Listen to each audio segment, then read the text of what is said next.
Les leaders du G20 vont soutenir à Saint-Pétersbourg l'échange automatique de données fiscales qui devrait se faire à partir de 2015 avec la participation de l'OCDE.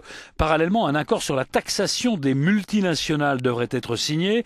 Le G20 réaffirmerait son soutien au plan d'action sur 2 ans rédigé sur le sujet et à leur demande par l'OCDE également. Depuis longtemps, les multinationales expliquent qu'elles traitent simplement les actionnaires en priorité en délocalisant leurs profits ou en tirant avantage des failles des réglementations fiscales.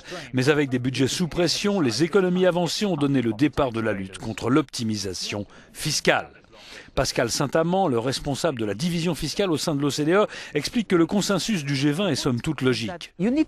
Vous avez besoin d'une saine concurrence, vous n'avez pas besoin d'un système organisé où vous jouez sur les règles existantes et où vous ne payez de taxes nulle part parce que vos actifs sont domiciliés dans une juridiction où vous n'avez aucune activité. Ce n'est pas une saine concurrence, c'est malsain, ce n'est pas bon pour la croissance et pour l'économie. Et c'est pour ça que nous nous attaquons à ces pratiques.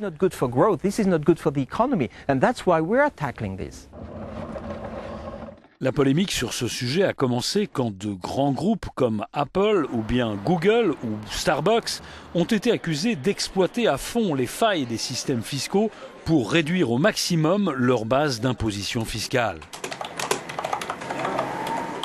La Commission européenne estime le coût annuel de l'optimisation fiscale des grandes entreprises à 1 000 milliards d'euros.